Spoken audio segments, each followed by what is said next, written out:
This episode is brought to you by LifeLock. Between two-factor authentication, strong passwords, and a VPN, you try to be in control of how your info is protected. But many other places also have it, and they might not be as careful. That's why LifeLock monitors hundreds of millions of data points a second for threats. If your identity is stolen, they'll fix it, guaranteed, or your money back. Save up to 40% your first year. Visit lifelock.com/podcast for 40% off. Terms apply. This episode is brought to you by Progressive, America's #1 motorcycle insurer. Everything is more exhilarating when you're on your motorcycle, just like your bike is more protected when you choose Progressive Motorcycle Insurance. They offer coverage for your bike, starting as low as $75 per year. And they keep things affordable, with discounts like paid in full, multi-policy, and responsible driver. So raise your kickstands and get to quoting at Progressive.com to see if you could save. Progressive Casualty Insurance Company and Affiliates. $75 premium is for state minimum coverage. Not available in D.C. Discounts not available in all states or situations. Hey all, I'm Jamie Lynn Sigler, a mom, actor, and advocate. I know how overwhelming it can be trying to decide which treatment is right for you. I've been there. But you should know you're not alone. You can do this. Start with some research, talk to the community, and most importantly, don't be afraid to ask your doctor questions. You might find results that speak for themselves. That's how I landed on Kesimpta. Ask your doctor if Kesimpta, ofatumumab, could be right for you. You can check out the details at kesimpta.com. EVO. There is no shortage of information related to the assassination of Abraham Lincoln. No doubt you are already familiar with the infamous evening in April 1865. Lincoln's murder marked the first successful assassination of a United States president. And subsequent assassinations all play out in a similar way. The victim is vulnerable, unaware of the threats that surround him. The president is enjoying an evening at Ford's Theater with his wife and friends. Booth quietly enters the presidential box and fires. He then makes his escape into the night, and while the president lay dying, a massive manhunt is launched. The story is daring, it's exciting, and it's true. But it also can be weighed down by people's attempts at writing history. The goal of this series is to offer more investigative context, a perspective that makes a murder that occurred more than 150 years ago remarkably relevant in today's America. The more you talked about Lincoln, the self-made man, the less you talked about the contentious, potentially union-dividing slavery issue, the better it turned out for Lincoln. This is not an in-depth biography of Lincoln, nor of his assassin, John Wilkes Booth. No conjecture about why the Civil War was fought, nor any of the usual minutiae of Lincoln's second inaugural address.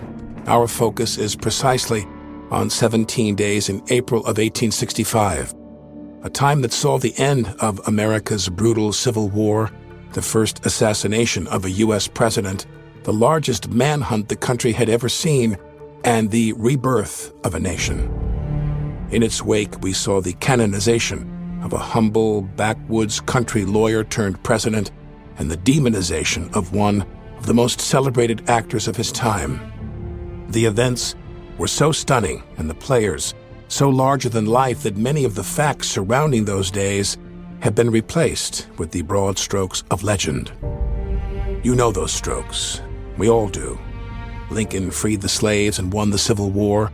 John Wilkes Booth was a madman acting alone. However, there is more to this story than you know. Most people would be more than a little surprised to learn that at the heart of the assassination plot was an intricate conspiracy that nearly decapitated the federal government. It was a conspiracy that sought to destabilize the fragile peace that had been won on the battlefield just weeks before by the Union Army. More shocking are the revelations of just how far the government went in its efforts to capture, convict, and condemn the alleged conspirators with little or no evidence. It's a story that shows how the lines are so often blurred between hero and villain, immortality and infamy, justice and vengeance, and how in that respect nothing has changed today. Welcome to the Ides of April. I'm Alec Baldwin. Episode 1, Northern Aggression. It's difficult to overstate how earth-shattering the events of the evening of April 14, 1865, actually were. Of course, there is nothing comparable to the tragedy of the Civil War. We can, however, draw comparisons to other times of incredible division and strife in our country, especially today. Let's go back to January 2021. Joe Biden has won an incredibly contentious presidential election. Former President Donald Trump then claims election fraud and refuses to concede. Factions of the extreme right attempt to block the certification by storming the Capitol on January 6th. They fail in that attempt. Joe Biden is inaugurated on the 20th of January, and Trump returns to Florida. But to many on the right, the fight was far from over. In an effort to illustrate just how unbelievable the events of April 14th, 1865 really were, consider a contemporary scene and one of obvious fiction. It's a Tuesday in late January 2021. You're in New York City to catch a performance of Hamilton. Without question, the most popular Broadway show in a generation. You have seats about halfway backstage, right? Upon arrival, you're informed that some surprise guests will be in attendance that evening. The newly elected President Biden and First Lady Dr. Jill Biden. Regardless of political affiliation, the fact that a sitting president is in attendance is cause for some excitement. The presidential box is about 12 feet above stage left. You settle into the show, but you can't help but cast an occasional glance up toward the president's balcony. He and the First Lady seem to be enjoying themselves. As the play barrels toward its crescendo, the audience seems to forget that they're sharing the evening with the leader of the free world. Then, just as Aaron Burr fires the fatal shot at Alexander Hamilton, bang! Wait, was that an actual gunshot? It certainly sounded like one that came from the audience instead of the stage. In fact, it sounded like it came from the president's box. Then the screaming starts. And before you can even register what might be going on, you see a man leap from the presidential box onto the stage. The man stands to his full height and raises a bloody dagger above his head. Your first thought, everyone's first thought is, why is Leonardo DiCaprio on stage right now? But even before that thought can fully register, the man on stage, yes, it is DiCaprio, shouts, "Make America Great Again." Then Leo runs off stage, through the dressing rooms, out into the Manhattan streets, where he disappears on the run. And there you are, stunned, along with the rest of the crowd, and soon the rest of the world. You're likely thinking two thoughts amidst the chaos erupting all around you. The first being, holy shit, did Leonardo DiCaprio just assassinate the president? And the second, holy shit, is Leo DiCaprio a MAGA Republican? As outlandish as this scenario may seem, it pales in comparison to the Lincoln assassination in several ways. One is comparing John Wilkes Booth to Leonardo DiCaprio, and it's not in the way you might think. Booth was every bit as popular as Leo in his day, but here's where the comparison falls short. Leo's fame would only be commensurate with Booth's if Leo's older brother happened to be Daniel Day-Lewis, and Leo's father was Laurence Olivier. That's how famous Booth was. Before television, before movies, there was only live theater, and the Booth family were stars of the highest order. Booth's father, Junius Brutus Booth, was considered the Shakespearean actor of his generation. Critical raves for his King Lear are unmatched to this day. And John Wilkes' older brother Edwin was widely considered to simply be the finest stage performer of the period. Edwin was an artist, whereas John Wilkes was a star. As recently as 3 months before the assassination, a consensus was reached among the leading newspapers of the Northeast that John Wilkes Booth was the handsomest man in America. It was the kind of attention that would have mortified and embarrassed Edwin, but John Wilkes loved it. He loved being a celebrity. However, he privately longed for the professional respect and recognition that was heaped upon the other actors in his family. He had another sibling, Junius Jr., who was also a tremendous talent and Shakespearean master. His critical reviews outshone those of John Wilkes, but he wasn't the star that his little brother was. Let's consider the question, who was John Wilkes Booth come the spring of 1865? His actions were ultimately an extension of his belief that he alone had the power to deliver the South from the tyrannical rule of Abraham Lincoln. But how did he get there? How did a kid from Maryland, a northern state, raised in a liberal progressive home full of artists and poets, grow up to become a political tool of the Southern Rebellion? Furthermore, how did Booth become a radicalized, non-military combatant who carried out a stunning terrorist attack? And on what he considered foreign soil? John Wilkes Booth did not kill Lincoln because he was an actor. He killed Lincoln the way he did because he was an actor. His insecurities about his celebrity and comparisons to his father and siblings fueled him.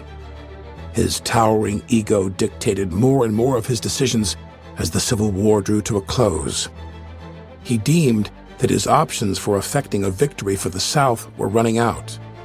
Booth's subsequent choices would confound his pursuers, ingratiate his disciples, steal the hearts of women, and lead to his ultimate fiery end. Let's begin on a rainy spring day in Virginia. The date is April 9th, 1865, a mere 5 days before the assassination that would send shockwaves throughout the world. April 9th was a memorable day, and for at least half the country, it brought the best news they could hope for. In Appomattox County, Virginia, in the small village with the unusual name of Appomattox Courthouse, General Lee of the Confederate States of America found his army outnumbered, nearly 3-1, and cut off from their retreat by General Grant of the Union Army of the North. It was an act of compassion to not sacrifice his army of nearly 30,000 men. It was also an act of honor that was expected of men of Lee's stature. Grant recognized this and followed suit by allowing the defeated Lee his choice of venue to discuss terms. A trusted aide was dispatched into the village of Appomattox Courthouse in order to find a suitable location for the generals to meet. The aide chose a lovely 2-story brick home with a handsome front staircase, veranda, and most importantly, a parlor on the first floor to formally receive guests. It's interesting to note that 4 years earlier, the first land battle of the Civil War was fought in Manassas, Virginia.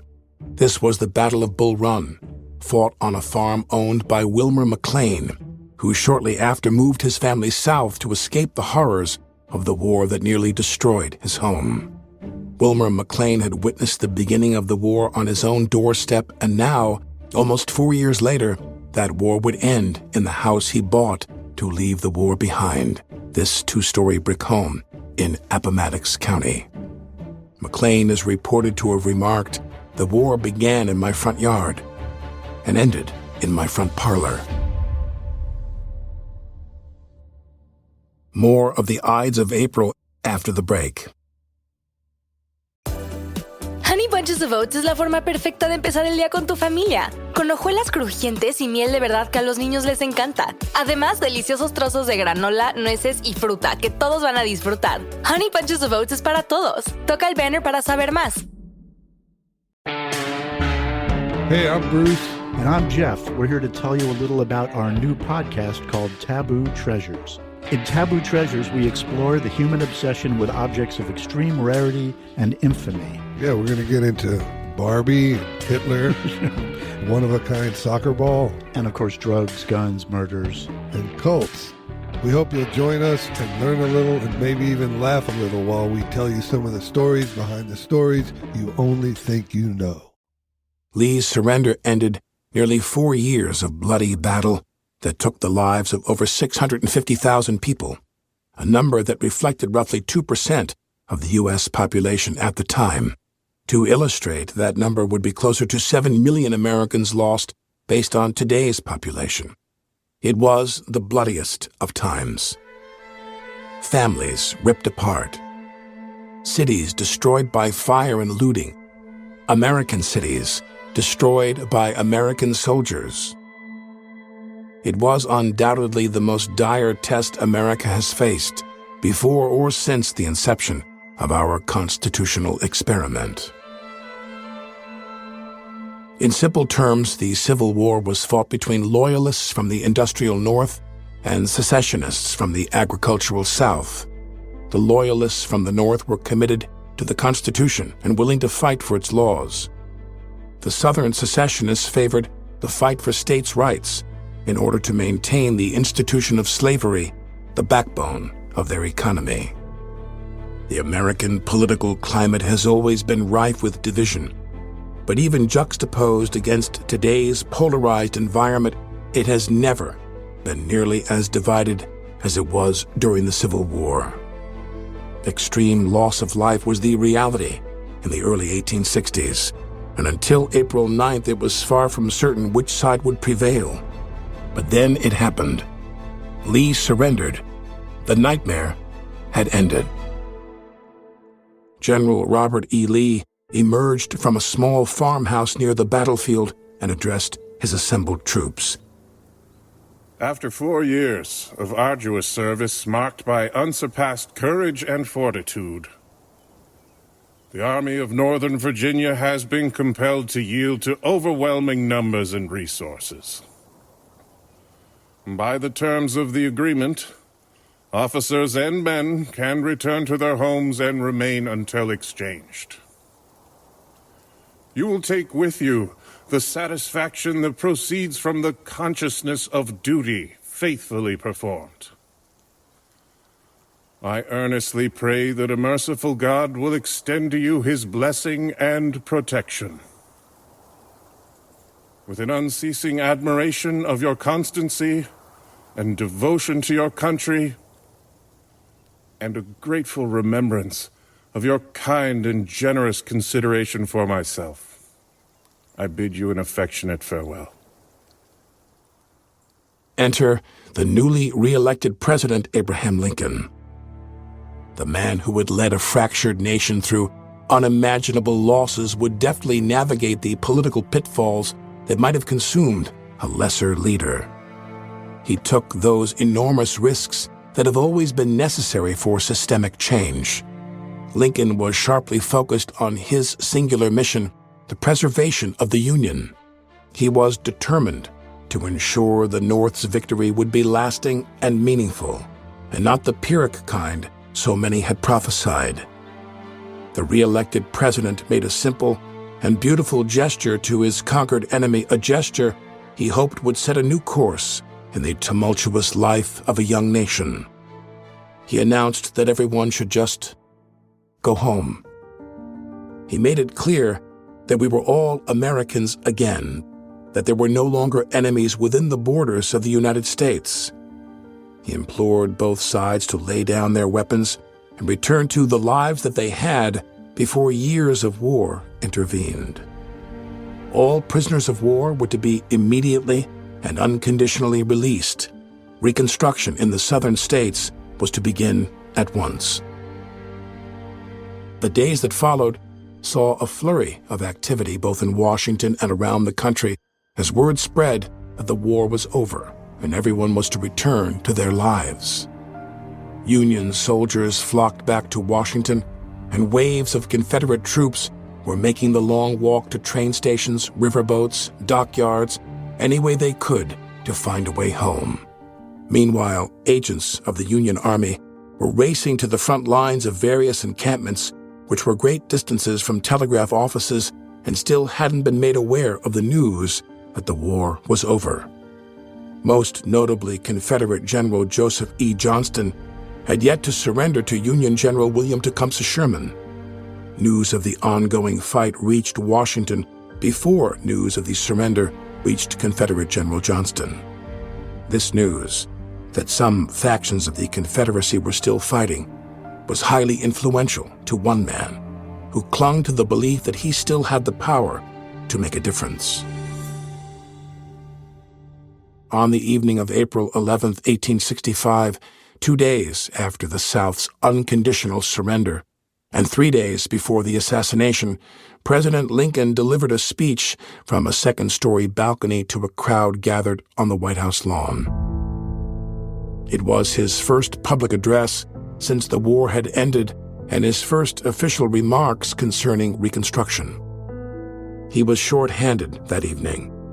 His former rivalry for the presidency, who had become a trusted friend and advisor, Secretary of State William Seward, had been bedridden for several days, recovering from a carriage accident that left him immobile. Seward House Museum Director Maria Coleman. It's even touch and go for a little bit at the beginning. He has bruises on his face, swelling, a concussion. His right shoulder is dislocated. His right arm is broken. His jaw is fractured. He can barely speak more than a whisper. And Lincoln is just, a width away from him, and they're whispering back and forth to one another. His absence had been acutely felt by Lincoln. Seward was his right hand and kept him honest. Seward challenged him, argued with him over policy, consoled him during a long and grueling Civil War, and played a major role in Lincoln's re-election just 5 months previous. Lincoln visited him often as he recuperated for advice, speechwriting, and for friendship. He got lucky with Seward for sure. Lincoln historian Howard Holzer. Not only because he was very competent, Lincoln didn't always listen to him, but he had great ideas, but because he became an intimate friend of Lincoln's. Seward became Lincoln's best friend. He spent hours at his home near Lafayette Park, breathing all that secondhand cigar smoke, watching as Seward drank brandy in the evening, and he was his confidant. They were very, very close, and I think Lincoln needed a peer. And despite the fact that Seward felt the speech Lincoln would give this particular evening was too soon, he still signed off on it as a matter of policy and offered his opinion on a few changes to Lincoln's original text. Before Lincoln stepped onto the balcony to deliver his speech, there had been a small gathering of about a dozen staff and family members. It was intended to be a subdued celebration to mark the end of the war. The president, however, was quick to remind anyone showing too much joy that the cost of the victory simply would not allow for elation nor glee.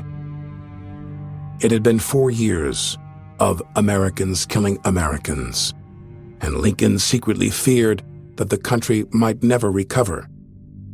Tonight's speech would be the first step toward that seemingly impossible goal. As Lincoln began his remarks, at least one member of his cabinet was entirely unhappy with the situation at hand. The president, he believed, would be an easy target for anyone in the crowd who happened to have a rifle and wanted to take a shot at him.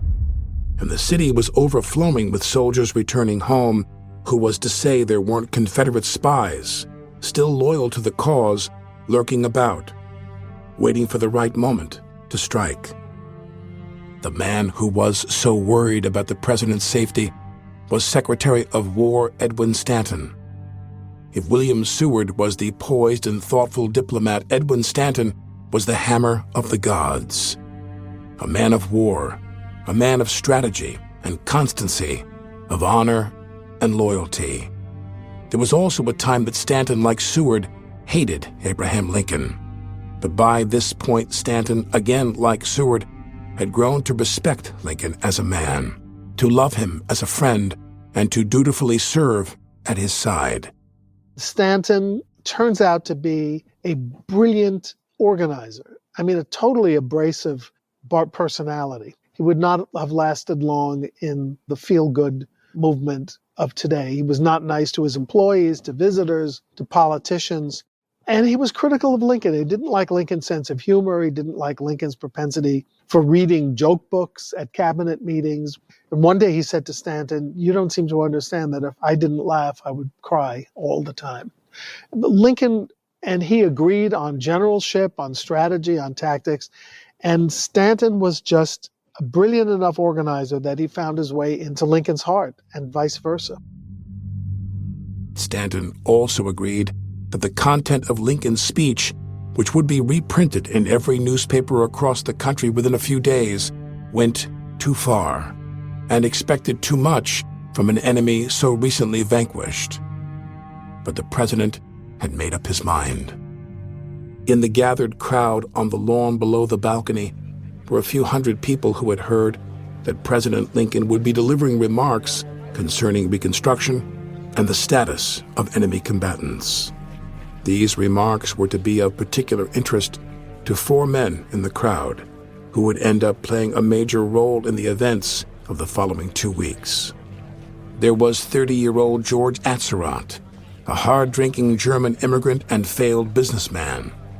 Standing next to him was Lewis Powell, a 21-year-old Confederate Civil War veteran wounded at Gettysburg and former member of the Confederate Secret Service. Close by was Davy Herold, 23 years old, a graduate of Charlotte Hall Military Academy and a pharmacist's assistant. We'll get to the 4th man in a moment, but we should mention briefly how the first 3 men were connected. They were all, in one way or another, friends with a man named John Surratt.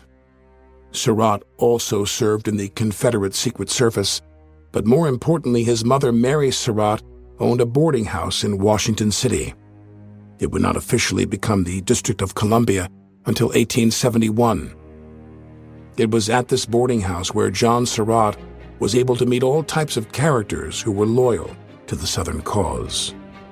It was Surratt who introduced the 3 men to the other man gathered that night among the crowd on the White House lawn, John Wilkes Booth. All dressed in black, Booth had an impressive mane of dark hair and a groomed and brilliant mustache. Today, Booth would most likely be described as a cult leader with followers who were true disciples and obeyed his every command. Many would eventually die as a result of their loyalty to Booth. But on this night, Booth cared little for Surratt's company. He was still reeling from the news of Lee's surrender news he refused to accept. The only thing keeping Booth's hopes alive was the knowledge that General Johnston was still in the fight, and Booth felt the need to help in any way he could. The crowd listened intently as President Lincoln began his remarks. We all agree that the seceded states, so-called, are out of their proper relation with the Union, and that the sole object of government, civil and military, in regard to those states, is to again get them into that proper practical relation. I believe it is not only possible, but in fact easier to do this without deciding, or even considering whether these states have ever been out of the Union, than with it. Finding themselves safely at home, it would be utterly immaterial whether they had ever been abroad. Let us all join in doing the acts necessary to restoring the proper practical relations between these states and the Union. It is also unsatisfactory to some that the elective franchise is not given to the colored man, nor giving the benefit of public schools equally to black and white, and empowering the legislature to confer the elective franchise upon the colored man. In the present situation, as the phrase goes, it may be my duty to make some new announcement to the people of the South. I am considering, and shall not fail to act when satisfied, that action will be proper. As Lincoln finished and the applause died down, Davy Herold, one of Booth's companions, was confused. As he often did, Davy looked to Booth for help, understanding what the president meant with all his educated language. Booth, though disgusted and loath to repeat such foul words, knew how important it was for his followers to understand exactly what kind of monster he believed Lincoln was. Booth explained to Davy, George, and Lewis that Lincoln was ordering no punishment to anyone who fought for the South, and that he also intended through Reconstruction to permit freed slaves to attend public schools and one day to be able to vote in the country's elections. Booth knows that it's a revolutionary act. Booth knows that it's a radical statement because two sources say that he turned to his co-conspirator and said that means Negro equality, and he doesn't use the word Negro. It was no secret to Booth what Lincoln was really saying in his landmark address. Lincoln intended to allow freed slaves to become full citizens of the United States, bestowed with all the rights guaranteed therein. For an angry, virulent racist like John Wilkes Booth, that simply was not acceptable. In his seething anger, Booth pointed up at the president and declared that it would be the last speech Lincoln would ever make. He turned out to be right.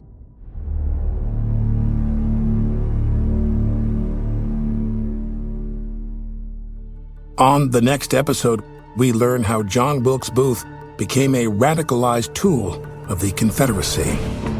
It's not only obviously an element of insanity, but it's also motivated by white supremacy to the highest degree. And he's going to be a hero to the Old South and to the Old Order.